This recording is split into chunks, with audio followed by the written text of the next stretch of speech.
जय श्रीमन्नारायण।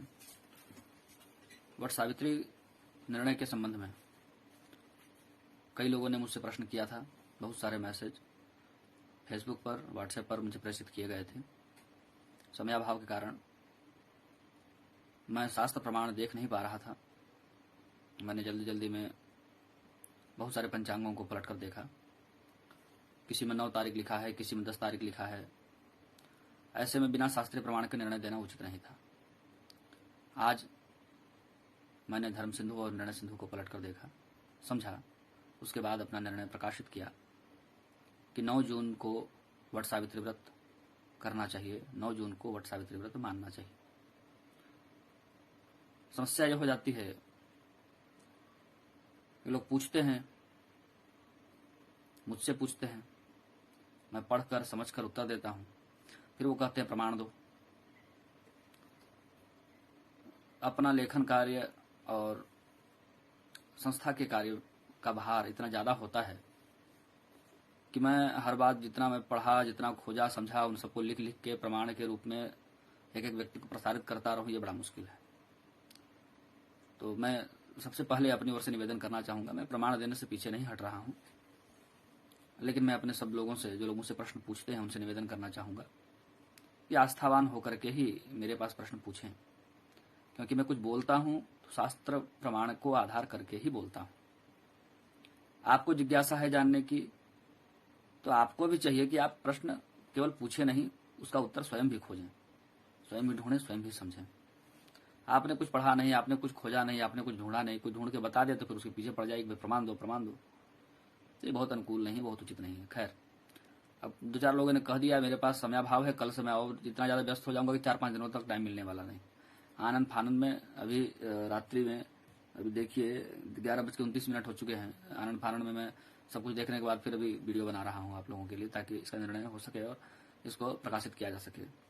तो मेरे पास ये पुस्तक है निर्णय सिंधु, और यह जो पुस्तक है यह विद्याधर जी गौड़ आहिताग्निपुत्र श्री दलित राम गौड़ जी के द्वारा संपादित है।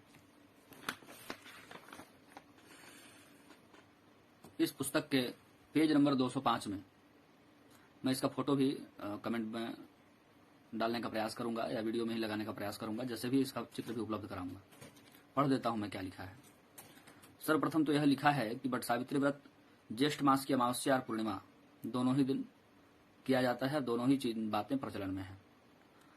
हम आज जिस वट सावित्री व्रत की चर्चा के लिए लाइव आ रहे हैं या वीडियो बनाकर आ रहे हैं, वह है ज्येष्ठ मास के अमावस्या तिथि को मनाई जाने वाली वट सावित्री। यह उत्तर भारत में बहुत ज्यादा प्रचलित है और स्त्रियां अपने सौभाग्य की प्राप्ति या सौभाग्य की वृद्धि के लिए इस व्रत का अनुष्ठान करती है। इसमें लिखा है, अत्र पूर्णिमा अमावास्ये पूर्व विद्धे ग्राह्ये। इसका अर्थ होता है कि वट सावित्री के लिए यदि आप पूर्णिमा अथवा अमावस्या जिसका भी ग्रहण कर रहे हैं, वो पूर्व विद्या ही ग्राह्य होगी। पूर्व विद्या का अर्थ होता है पूर्व तिथि से विद्ध हो, पूर्व तिथि से संयुक्त हो। मतलब अमावस्या लेना है तो चतुर्दशी युक्त अमावस्या, पूर्णिमा लेना है तो भी चतुर्दशी युक्त पूर्णिमा लेना चाहिए, ऐसा मतलब है। अब समस्या यह है कि बहुत लोग 10 तारीख को कहते हैं कि 10 को करिए। ये जो चतुर्दशी युक्त अमावस्या है वो 9 को मिलेगी, 9 को करनी चाहिए, इसलिए मैंने कहा 9 को करिए। अब समस्या यहाँ यह है कि जो लोग 10 को कर रहे हैं व्रत, वो लोग कह रहे हैं कि भाई 10 को करो, क्योंकि उनके पास 2 बातों को आधार बना रहे हैं। पहली बात कि उदया तिथि के हिसाब से अमावस्या तो 10 तारीख को है, ये पहली बात। दूसरी बात वो कहते हैं कि भाई 18 घट्टी से ज्यादा चतुर्दशी हो। प्रमाण में इसको डालते हैं, यदा त्वष्टा 10 घट्टिका चतुर्दशी तदा पराग्रह्या। इस पंक्ति को वो प्रमाण में बताते हैं और ये कहते हैं कि यदि 18 घट्टी से ज्यादा चतुर्दशी हो तो अगले दिन व्रत करना चाहिए। चतुर्दशी युक्त अमावस्या के दिन नहीं, बल्कि अगले दिन, दूसरे दिन शुद्ध अमावस्या को व्रत करना चाहिए। इस बात को इस पंक्ति के द्वारा, जो ये पंक्ति है यदा त्वष्टा 10 घट्टिका चतुर्दशी तदा पराग्रह्या, इस पंक्ति के प्रमाण से वो यह बताते हैं। तो सबसे पहला जो वो तर्क दे रहे हैं या देते हैं कि जो उदया तिथि से ही सारे व्रत त्योहार मानने चाहिए, वो अपना यह दुराग्रह छोड़ दें, क्योंकि भारतवर्ष के सभी व्रत त्योहार केवल उदया तिथि से ही नहीं माने जाते हैं। हर व्रत त्योहार के अपने अपने सिद्धांत हैं और उन सिद्धांतों के आधार पर ही उन व्रत और त्योहारों को माना जाता है। केवल उदया तिथि से ही त्योहार मानने की परंपरा है भारतवर्ष में, ऐसा नहीं है। केवल उदया तिथि ही श्रेष्ठ है, ऐसा भी नहीं है। खास करके व्रत तिथियों की जहां बात है, व्रत पर्व की जहां बात है, वहां केवल उदया तिथि का दुराग्रह नहीं करना चाहिए। अब दूसरे प्रमाण पर आइए। तो ये लोग कह रहे हैं कि भाई 18 घड़ी चतुर्दशी हो गया, 18 घंटी से ज्यादा तो अगले दिन मानो, और ये तो 18 घंटी से ज्यादा है ही 9 तारीख को चतुर्दशी का मान। उनका कहना ठीक है कि 9 तारीख को चतुर्दशी का मान 18 घंटी से ज्यादा है, लेकिन यह जो पंक्ति लिखी हुई है उसके नीचे टिप्पणी में, उसको क्यों नहीं पढ़े भाई, क्यों छोड़ दिया उसको? हाँ, इसी बात को लेकर के वो टिप्पणी लिखी गई है ना, पढ़ के मैं सुनाता हूं क्या लिखी गई। पूर्णिमा तिथि में अनेक व्रतों का अनुष्ठान किया जाता है, उसमें एक सावित्री व्रत भी करते हैं। यहाँ पूर्णिमा तिथि के साथ अमावस्या भी समझिए। सावित्री व्रत के प्रसंग में चतुर्दशी विद्या पूर्णिमा के दिन सावित्री व्रत किया जाए। अगर उसी दिन, ध्यान से सुनिएगा, अगर उसी दिन 18 दंड चतुर्दशी हो तो दूसरे दिन व्रत करे। और ध्यान से सुनिए अब इस बात को, इसका जवाब बता रहे हैं आगे। इस प्रसंग में कहा है कि अष्टादश व्यापिनी चतुर्दशी उत्तर तिथि को दूषित करती है। यह वाक्य वट सावित्री व्रत से भिन्न व्रतों में मान्य होने के कारण वट सावित्री व्रत में पूर्व विद्या तिथि का विधान करने से सावित्री व्रत में लागू नहीं किया जा सकता। समझ में आ रहा है? चतुर्दशी तिथि के 18 घटी वाला जो प्रमाण है वह वट सावित्री व्रत में लागू ही नहीं हो सकता है, और आप उसको लागू करके 9 तारीख को जो व्रत आ रहा है उसको जबरदस्ती लेकर जा रहे हैं, 10 को है, 10 को है, 10 को है। जो सामान्य विद्वान है और इस बात पर ही अड़े हुए हैं कि भाई उदया तिथि ही मान्य होती है, इस पर ही अड़े हुए हैं, वो 10 को जा रहे हैं। दूसरे जो उनसे थोड़ा अपने आप को श्रेष्ठ समझते हैं कि मैं तो थोड़ा श्रेष्ठ हूं, वो ये प्रमाण देते हैं कि 18 घटी से ज्यादा चतुर्दशी होगी तो अगले दिन करेंगे, 18 से ज्यादा है तो अगले दिन करेंगे। उनको यह बात, यह पंक्ति, कौन सा निर्णय सिंधु आपके पास है भाई कि आपको यह पंक्ति नहीं मिल रही है? या टिप्पणी मैं फिर से पढ़ देता हूं।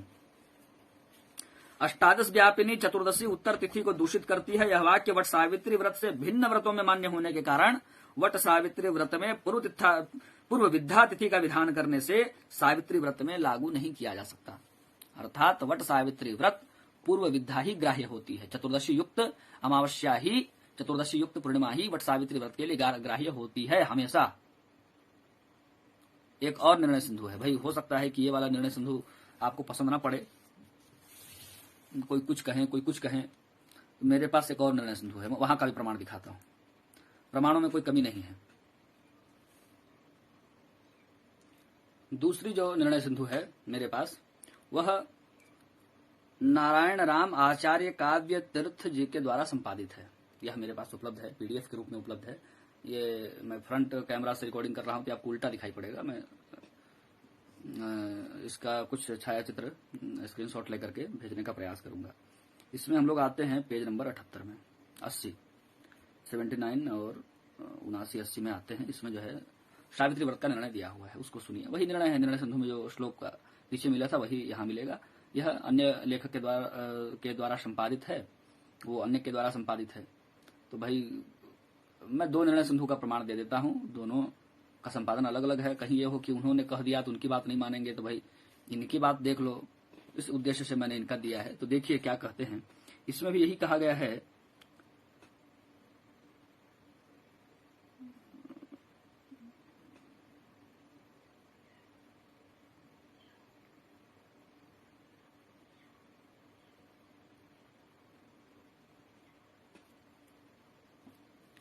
हाँ इसमें देखिए मैं पढ़कर सुनाता हूँ। यह जो निर्णय सिंधु ये वाली है, ये पूरे संस्कृत में ही है, इसमें कहीं भी हिंदी अनुवाद या हिंदी से टीका टिप्पणी नहीं है। देखिए क्या लिखते हैं।